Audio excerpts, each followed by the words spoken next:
ओम शांति। आज साकार मुरली की पहले पॉइंट रिपीट करते हैं। प्यारे बाबा ने आज कहा, बच्चे किसी को भी मनसा वाचा कर्मणा दुख नहीं देना है। बाप प्यार का सागर है तो तुम बच्चों को भी प्यारा बनना है, सबका प्यारा बनना है।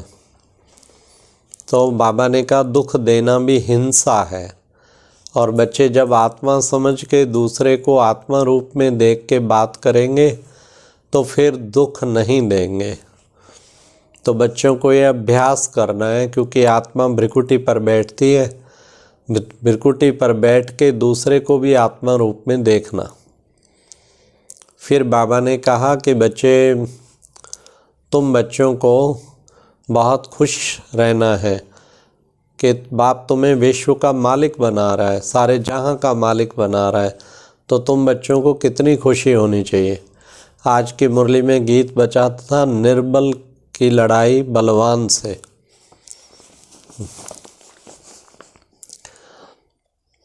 ओम शांति। सुनते हैं आज 25 जून 71 के अव्यक्त बाप दादा के महावाक्य। आज की अव्यक्त वाणी का टाइटल है सेवा और तपस्या की समानता।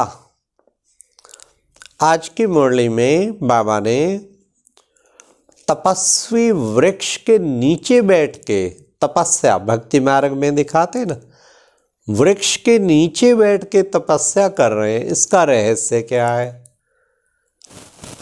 फिर बाप दादा ने साकार के टाइम की याद दिलाई। वो पहले जो खुमारी थी और आज की खुमारी, दोनों में ज़्यादा कौन सी है? हाँ, तो ये बाबा ने एक अच्छा वो दिया। फिर बाबा ने कहा अगर आप वर्ड मेकर या पीस मेकर बनना चाहते हो तो उससे पहले क्या बनना जरूरी है। फिर बाबा ने अवस्था हर एक की जंप दे जाए, उसका क्या तरीका है। तो आओ सुनते हैं आज की अव्यक्त मुरली 25 जून 71, सेवा और तपस्या की समानता। अपने को वृक्षपति की संतान समझते हो। वृक्ष की निशानी भक्ति मार्ग में अभी चली आती है। जब तपस्वी तपस्या करते हैं तो वृक्ष के नीचे तपस्या करते हैं। इसका रहस्य क्या है? वृक्ष के नीचे तपस्या क्यों करते हैं, उसका कारण क्या है, यह शुरू क्यों हुआ, इसका बेहद का रहस्य क्या है। इस सृष्टि रूपी वृक्ष में भी आप लोगों का निवास स्थान कहाँ है? वृक्ष के नीचे जड़ में बैठे हो ना। चित्र जो अभी ज्ञान सहित बनाए जाते हैं वही फिर यादगार भक्ति मार्ग में चलता रहता है। कितना नशा होना चाहिए। सारी सृष्टि 800 करोड़ आत्माओं का वृक्ष, उसके नीचे हम जड़ों में बाबा के साथ बैठे। क्या वंडरफुल सम्मान।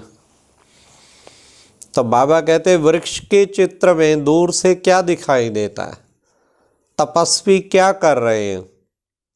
जैसे वृक्ष के नीचे तपस्वी बैठे हैं, वृक्ष के नीचे बैठने से ऑटोमेटिकली वृक्ष की सारी नॉलेज बुद्धि में आ जाती है। वृक्ष के नीचे बैठेंगे तो ना चाहते हुए भी फल फूल पत्तों आदि में अटेंशन जाता ही है। तो यह भी जब कल्प वृक्ष के नीचे फाउंडेशन में बैठते हो तो सारे वृक्ष का नॉलेज बुद्धि में ऑटोमेटिकली रहता है। कितना नशा रहता है वृक्ष में। हम बीज से जुड़ी हुई जड़ें और उसका कनेक्शन एक एक पत्ते से, सारे विश्व की 800 करोड़ आत्माओं से, उनके आधार मूर्त हैं हम। कोई कम बात है क्या? तो बाबा कहते जैसे बीज में वृक्ष की सारी नॉलेज रहती, इसी रीति अपने को इस कल्प वृक्ष का फाउंडेशन अथवा वृक्ष के नीचे जड़ में अपने को समझते हो तो सारे वृक्ष की नॉलेज ऑटोमेटिकली बुद्धि में आ जाती।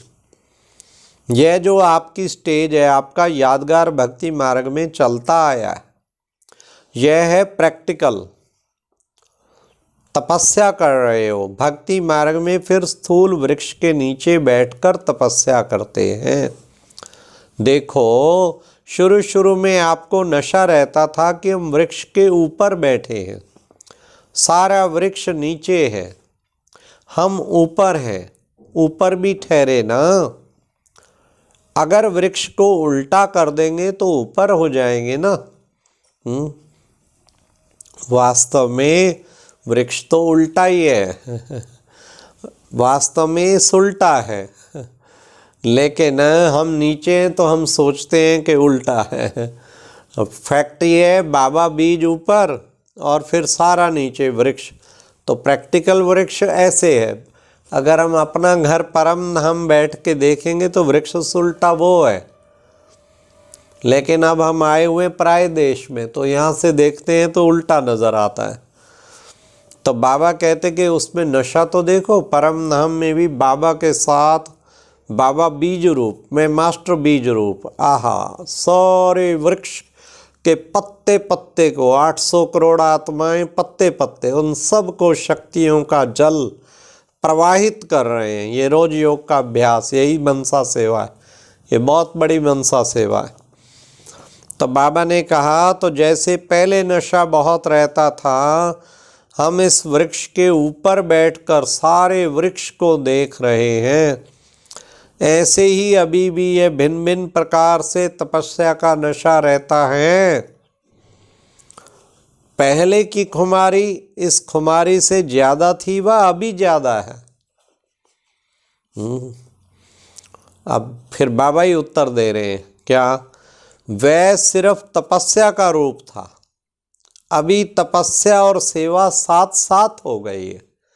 14 साल जो भट्टी की, उसको तो भट्टी का पीरियड ही कहते हैं। उस वक्त प्रचार सेवा कार्यक्रम कोई नहीं होता था, केवल दिन रात याद तपस्या धुन लगाना, बस एक बाबा की एकाग्रता में टिक जाना। तो बाबा ने कहा वह सिर्फ तपस्या का रूप था, और अभी तपस्या और सेवा साथ साथ हो गई है, सेवा भी करनी है और तपस्या भी करनी है। वह नशा सिर्फ तपस्या का ही रहता था, तो नीचे उतरने का कोई कारण ही नहीं था। तो बाबा ने उत्तर दे दिया, पहले खुमारी ज़्यादा थी, नेचुरल नीचे उतरने का कोई कारण ही नहीं था। सेवा में तो संगठन में चलना पड़ता, कुछ बातें ऊपर नीचे, किसी को संतुष्ट करना, कहीं खुद संतुष्ट रहना, 100 बातें आती हैं, सेवा में ही आती है ना। तो बाबा कहते उस वक्त तो नीचे उतरने का कोई कारण ही नहीं था, सबको तपस्या ही करनी, बस चढ़े रहो, खुमारी चढ़ी रहे। तो और अभी तपस्या और सेवा दोनों ही साथ साथ चलती हैं, दोनों कार्य चल रहे हैं। तो बीच बीच में अपने आप को नशा चढ़ाने का खास अटेंशन रखना चाहिए। सेवा करते फिर नशा भी चढ़ा रहे, उसका खास अटेंशन, स्मृतियाँ ऐसी रखनी होंगी। अव्यक्त वाणियों की पॉइंट स्मृति में रखो तो देखो नशा चढ़ा रहे। तो इसको ही बैटरी चार्ज कहते हैं। ऐसे अनुभव करेंगे जैसे सच सच वृक्ष का सारा इमर्ज रूप में है और हम साक्षी होकर इस वृक्ष को देख रहे हैं। यह भी नशा बहुत खुशी दिलाता है।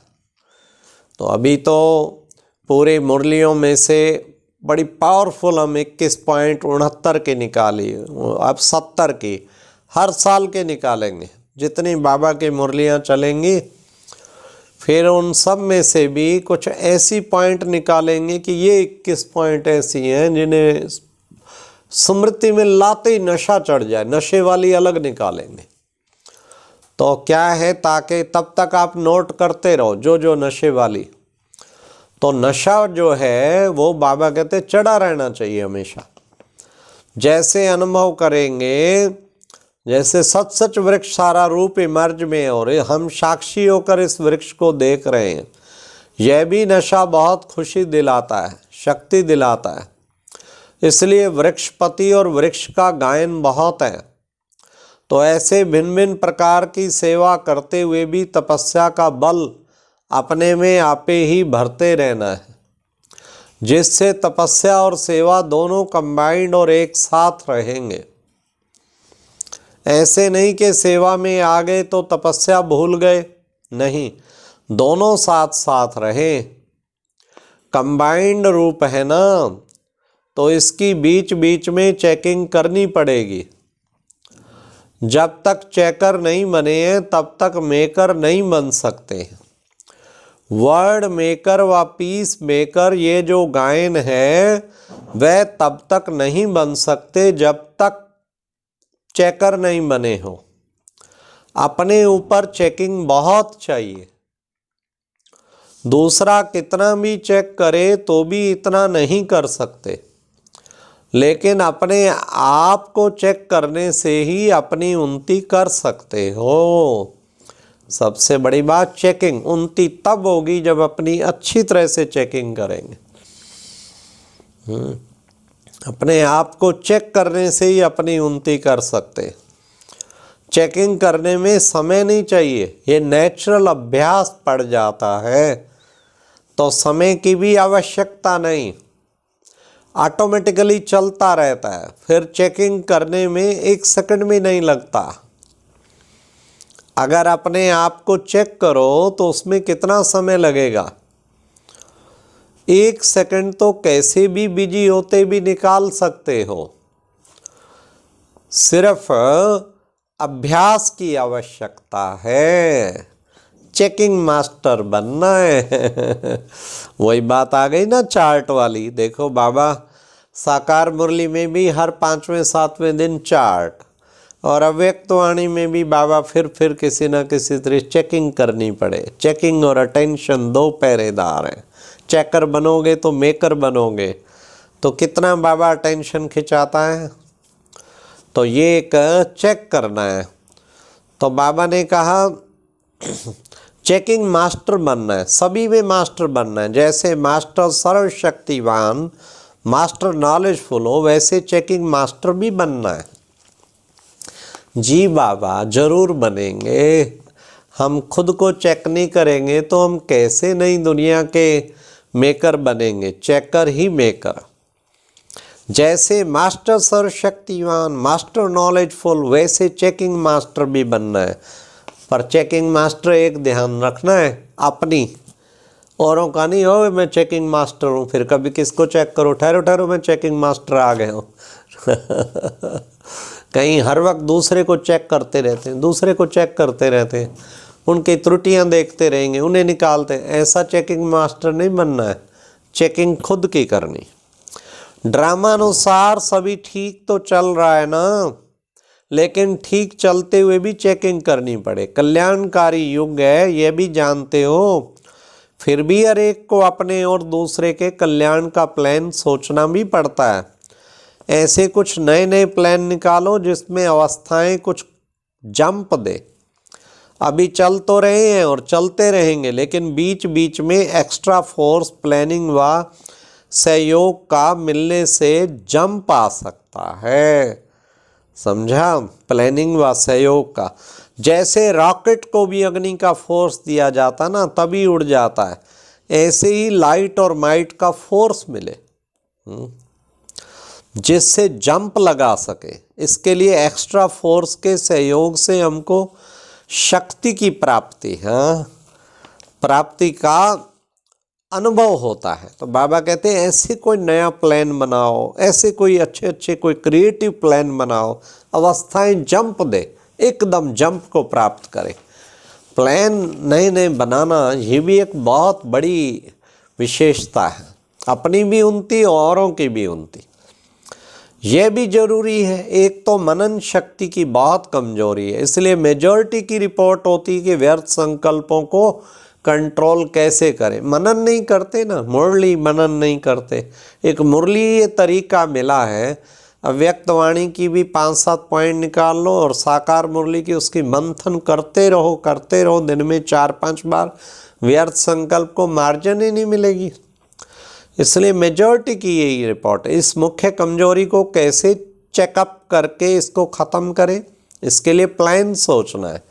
कमजोरियों का तो मालूम पड़ ही जाता है, उस पर समझानी मिलने से अंदर दब तो जाती हैं, लेकिन संस्कारों को ख़त्म नहीं कर सकते। इसलिए थोड़े समय के बाद मेजॉरिटी की फिर यही रिपोर्ट होती है। भट्ठी आदि से भी एक्स्ट्रा फोर्स मिलता है, कुछ ना कुछ परिवर्तन होता है, लेकिन यह जो फोर्स यहाँ से ले जाते हैं वह सदा काल के लिए रहे, इसके लिए प्लान सोचो। बहुतों की कंप्लेन रहती है कि शक्ति नहीं है, नॉलेज है, लेकिन नॉलेज को जो लाइट और माइट कहा जाता है, तो नॉलेज द्वारा अपने में शक्ति कैसे भरे यह तरीका नहीं आता है। तो अपने पास, हाँ बाबा ने कहा ये तरीका आना चाहिए ना। जैसे अपने पास माचिस हो और लेकिन माचिस से आग निकालने का तरीका ना आने के कारण सिद्ध नहीं कर सकते। तो नॉलेज सभी को है, लेकिन नॉलेज से कोई को तो लाइट और माइट का अनुभव होता है और कोई सिर्फ नॉलेज को समझ वर्णन करते हैं। नॉलेज द्वारा अपने में माइट कैसे लाएं, यह भिन्न भिन्न युक्तियों द्वारा बल भरना है, जिससे जंप खाएंगे। अच्छा, ओम शांति। तो आज बाबा ने कितना सुंदर बताया, जब तक चेकर नहीं बने हो तब तक मेकर नहीं बन सकते। वर्ड मेकर व पीस मेकर ये जो गायन है तुम्हारा ही है। अपने आप को चेक करने से ही अपनी उन्नति कर सकते हो।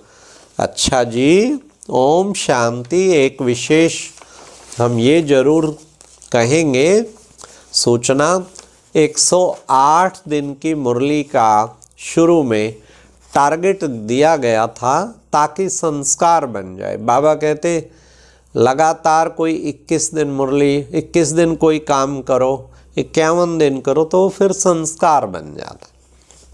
मुझे बहुत खुशी है, हजारों भाई बहनों के मैसेज आए व्हाट्सएप पे कि हम 108 दिन, हम एक दिन भी, जब से 24 अगस्त से मुरली शुरू हुई है, हमने एक दिन भी मिस नहीं की।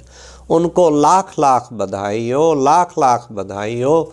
इंसान जिसमें सिद्धांत ही नहीं, कोई नियम का पक्का ही नहीं है, तो वो क्या इंसान ठहरा। इसलिए हम एक दृढ़ संकल्पी एक चीज में तो बने। तो कईयों ने फिर बहुत लाचारी में, जिनकी 1-2 कोई मिस हुई है, उन्होंने फिर बाद में पढ़ी है, लेकिन मिस नहीं की है। किसी ने तो एक ने एक डेट की भेजी है, कहा ये डेट मिस है, ये मुझे भेजो। मेरे पास सारी मुरली है, हमने उनको भेज दिया है। तो कहने का भाव ये है, एक तो कृपया मुझे फ़ोन करने का प्लीज़ कष्ट ना करें, क्योंकि हजारों फ़ोन अटेंड करना मुश्किल होता है। इसलिए उसके लिए मैं क्षमा चाहूँगा, मैं क्षमा प्रार्थी हूँ। कईयों के फ़ोन आए, मैं नहीं अटेंड किए, बहुत फ़ोन आते हैं ना। हाँ, व्हाट्सअप मैसेज भेजते हैं तो उसमें हमने कांग्रेचुलेशन दिया जिसने भेजा। फिर दूसरी बात ये थी, ये तो केवल प्रयोग था, एक संस्कार बनाने की बात। किसी ने, मेजॉरिटी ने लिखा है फिर के भ्राता जी ये मुरली पूरी 2018 तक हमारी चलनी चाहिए, हम ये पूरा व्यक्त कोर्स करना चाहते हैं। तो आप निश्चिंत रहें, मुरली पूरी चलेंगी। एक दिन भी बाबा की मुरली मिस नहीं होगी अव्यक्त वाणी, और आपका पूरा व्यक्त कोर्स रिवाइज हो जाएगा। भले लेट आए, लेकिन आपने पिछला कोर्स भी सारा गैलप कर लिया, ये बहुत अच्छा किया। लेकिन साथ साथ रोज आना, जैसे कहा मुरली से प्रतिज्ञा की डायरी बहुतों ने लिखा, हमने बनाई है। कोई एक आज की प्रतिज्ञा, मुरली सुन के आज की प्रतिज्ञा, तो वो प्रतिज्ञा आप सारा दिन उसका ध्यान रखें, तो ये बहुत अच्छा रहेगा। तो बाबा उससे आप सबकी उन्नति करता रहेगा। अधिक से अधिक को, औरों को भी आप अवेयर करो। और ये बाबा का अव्यक्त वाणी वाली जो चल रही है कोर्स, इसे ना खुद मिस करना है, ना औरों को करने देना है। और उसी बहाने हमारी स्थिति अच्छी बन जाती है। एक बार सुनो, कोई ने लिखा हम 2 बार सुनते हैं, कोई ने लिखा हम रात को सोते टाइम भी एक बार बटन दबाते हैं तो मुरली सब रिवाइज हो जाती। और बहुतों ने लिखा, कईयों ने लिखा हमारी बीमारी दूर हो गई इन अव्यक्त वाणियों को सुनने। कईयों ने बहुत सुंदर लिखा कि स्थिति इतनी अच्छी हो गई है, प्यारे बाबा आपने वरदान दिया है। तो इसलिए मैं सबको मुबारक देता हूँ, बाबा का थैंक्स करता हूँ, क्योंकि सुना तो बाबा ही रहे हैं, मैं भी सुन रहा हूँ, आप भी सुन रहे हैं, हम तो कुछ नहीं कर सकते, प्यारे बाबा की कमाल है। मैं तो मुरली से पहले, क्योंकि इस अव्यक्त वाणी को 30,000 से ऊपर, कभी 40 के बीच में आत्माएं सारे विश्व में सुनती, तो मुरली सुनाने से पहले ही सबको इमर्ज करते कि बाबा आप आओ, इन सब बच्चों को भर्तू करो, एकदम उड़ा के अव्यक्त अवस्था में ले जाओ। तो ये तो प्यारे बाबा की सेवा है, हम और आप तो निमित्त हैं। अच्छा, ओम शांति।